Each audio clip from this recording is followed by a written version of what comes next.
They say the forest behind our quiet suburban street is city land, just trees to block the sound of the highway, but that is not what stands behind my fence. I've seen a figure among the trunks, too tall and too still to be a neighbor. It watched me for months, and the night I finally ran, I learned the forest doesn't merely watch, it follows. We moved in on a bright Saturday. The grass was neat, the house is neat, the kind of place where kids draw chalk suns on sidewalks. Only one thing felt out of place: the wall of trees behind our fence, close enough to touch with a rake handle. On day 2, my elderly neighbor leaned over the fence and said very calmly, "Don't look too long into those woods, they notice." I smiled and said I wouldn't. That night I lay awake and listened to what I told myself was wind. It had a rhythm, like footsteps. I promised not to stare. I broke that promise the very next day. It began with 3 notes: high, low, high. So clean I thought it was a recorded sound. The whistle came right at dusk. I stood on the back step and waited for it to repeat, but whoever made it seemed to sense I was listening. It cut off the second I turned my head.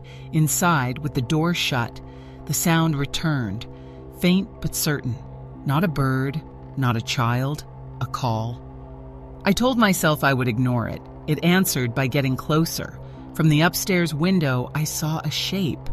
Tall, narrow, colorless, standing between 2 oaks. It didn't sway with the branches. It didn't scratch or fidget the way people do when they're pretending to be statues. I blinked, and it was gone. The glass held my reflection, and just behind my shoulder, a smear of white. When I turned, the yard was empty. The next night, it stood nearer the fence, as if each absence was a step forward. 2 days later, a bundle waited at my back gate. Twine, burlap, a shape the size of a fist. Inside, I will never forget, were a black feather, a small key crew, stead with dirt, and a Polaroid of my house taken from the forest side. The corners were damp. A blurred, pale shape lurked at the edge of the frame. I hadn't told anyone my new address. Whoever left it already knew my yard like their own. That night, the whistle returned, louder, so near the glass it seemed to fog it. When I pulled the curtain, the fence was trembling, not from wind, but as if a weight leaned into it. The slats groaned and then went still. The quiet that settled after felt intentional, as if someone were holding their breath with me. In the morning, I found a smear of mud on the fence. Fingers dragged downward. Rain during the night turned the soil to a dark sponge. Across that soft earth ran a set of barefoot prints, heel to toe. Too small for an adult, but too long for a child. The toes were wrong, overlong, with deep little crescents where nails should be. The prints began at the fence and ended beside my back door mat. A neat halt, as if the visitor had paused to listen. The mat was dry except for a single wet circle the size of a heel. At 2:14 a.m., the back door latch clicked. I sat up as if pulled by a string.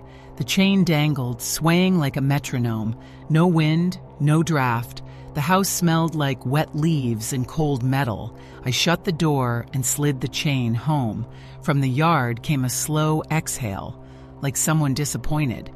The next morning, I found dirt on the inside handle. I was doing dishes, hands submerged, when my name rose softly from the fence line. It wasn't a shout. It was the careful tone someone uses when they don't want to startle you. I turned the faucet off and stood very still. The yard stared back.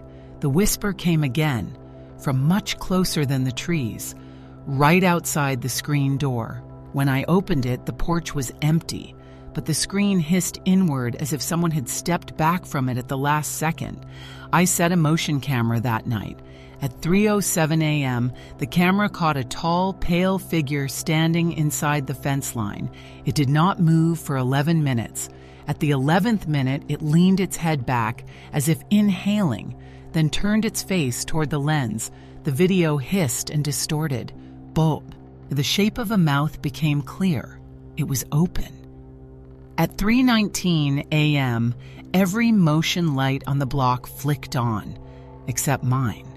The whistle changed. It sounded as if it were blown across glass, hollow and steady, the way bottles sing when you pass a finger over them. It came at sunset, then at 7, then at 8. Each time closer, I timed it on my phone. The intervals were perfect. That precision scared me more than any shout. At 9 on the dot, the whistle sounded from the other side of my wall. I stepped out to take the trash. I remember the cool of the bag's plastic against my hands, the grit under the lid of the bin, the way the fence clicked softly in the breeze. Then I was waking in bed, shoes still on, the clock reading 4:02 a.m. Dirt crumbled from my laces onto the sheets. My phone's step counter showed 4,000 steps. I did not remember. On my forearm, a narrow bruise in the shape of a hand. On a call with my sister, a second voice joined. Baritone, slow, like someone speaking through cloth. "You shouldn't have moved here," it said. The line popped, then went dead. My sister texted immediately. "Who was that?" I stared at the message and could not answer because I didn't know. The call log listed my own number as the source of the second voice. A black handprint bloomed on the wall above my headboard overnight. It was too high for me to reach without a chair. When I touched the mark, the paint felt cold enough to sting. A faint smell of river mud clung to my fingers long after I washed my hands. The print was not flat. Under the light, I could see ridges, as if it carried fingerprints. 3 knocks came at 4:12 a.m., measured, patient. I looked through the peephole and saw nothing, only the hazy fisheye view of my own porch. But beyond the porch, where the yard began to blur, something white shifted behind the bird bath. A shoulder? An arm? By the time I opened the door, the yard was a picture again. Still harmless, pretending. On the door at shoulder height, 3 muddy ovals the size of fingertips. In the basement, the crawlspace door sat ajar by the width of a finger. Inside, dust lay in sheets except for a path of narrow prints that led to the far corner and stopped. Nothing to hide behind, nowhere to fit a body. I shone my light along the joists and found a thin rope tied from one beam to another, stringing small bones like ornaments. The rope wasn't dusty. It had been tied recently. At 1:33 a.m., I woke to the sensation of being watched so closely it felt like touch. My bedroom door was closed, but in the gap where the latch meets the jamb, a shape moved. The curve of an eyeball, glistening, it slid away soundlessly. I stared at the unmoving seam of wood for an hour without breathing right. In the morning, the door bore a smudge shaped like a cheek pressed long and hard against paint. Another bundle appeared, a rusty key, a dead wren arranged neat as a pressed flower, and a scrap of paper in my own handwriting that I never wrote. 3 words, "You are mine." The letters copied my slant too well. I threw the bundle away. When I came back from the bin, the scrap lay on my kitchen table, dry and clean. The back door was locked. I had checked it twice. At dusk, I stood at the fence and heard my mother call my name from deep inside the woods. My mother has been gone for 12 years. The voice had her careful kindness, the upward lilt she used when I was small. I wanted badly to answer. Instead, I stepped back from the fence and shut the curtains. The curtains moved as if someone outside had just let go of them. Neighbors began to avoid me. One finally admitted she had seen a naked man standing in the tree line at dawn, covered in dirt, smiling too widely. "He doesn't blink," she said. "He never blinks." She apologized for telling me. I thanked her and slept with the lights on. At daybreak, I found muddy heel marks on the windowsill outside my bedroom, tall heel marks, as if someone had stood on tiptoe to peer in. The fence was cut cleanly in the middle of the night. Single slice, neat as if done with a sharp blade. The prints circled the house twice in widening loops, then vanished in the middle of the grass. No trail out, no trail in, just disappearance. That night, the whistle came from inside the kitchen and answered itself from the yard. I felt breath against my ear as I drifted to sleep, wet, warm, and steady. I turned so fast the mattress squealed. No one there. But the pillow still bore the shape of a head that was not mine. A faint, wet ring stained the pillowcase where a mouth might have been.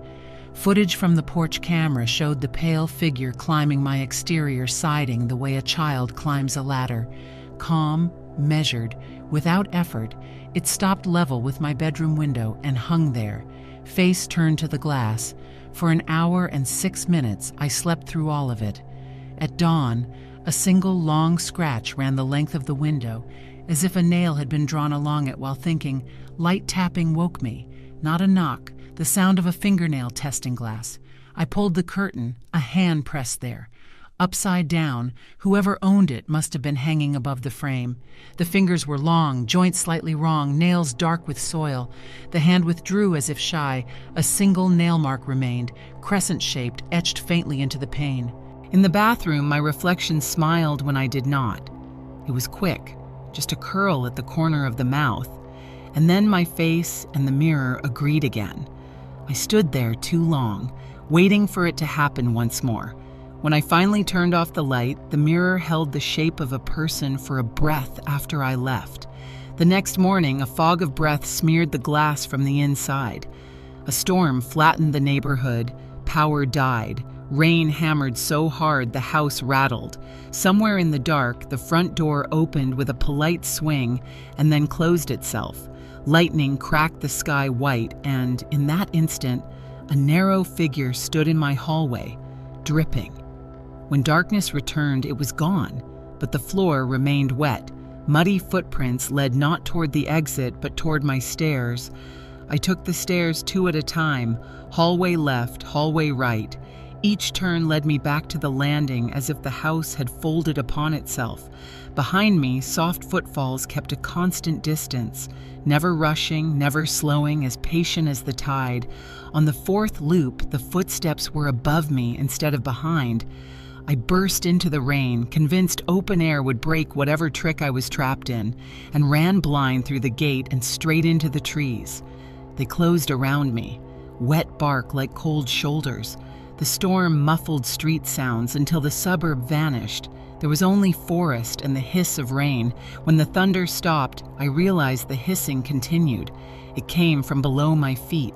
The ground softened under me. A narrow, pulled grip closed around my ankle and pulled. I fell face first, mouth full of mud. I clawed at roots and felt other fingers under the surface, dozens of them, as if hands had grown like tubers in the soil.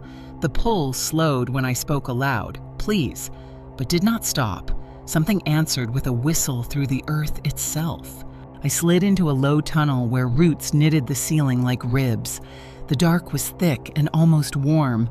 Far ahead, a glow pulsed like a heart. Behind me, the shuffle of something that did not need to hurry. I crawled toward the light because backward felt like a choice I would never return from. The glow resolved into a lantern. Red glass hung from a nail, and beneath it, a fresh burlap bundle waiting for me. I woke in my bed with soil on my sheets, the taste of iron in my mouth, and grit in my teeth. Sunlight filled the room. For 6 seconds, I believed it was morning. Then I saw the pale figure standing inside the fence, head tilted to watch the window.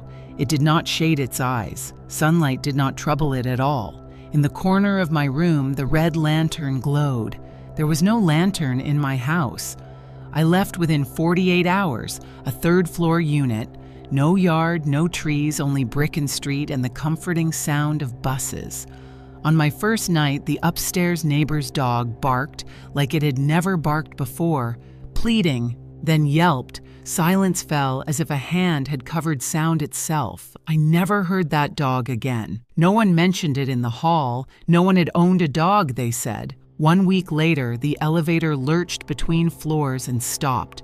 The lights flickered, and the mirrored wall showed not me, but the forest. Close. Green, black. A corridor of trunks. Something pale stood behind the nearest tree. When the light steadied, only my face remained, The elevator resumed as if nothing had happened.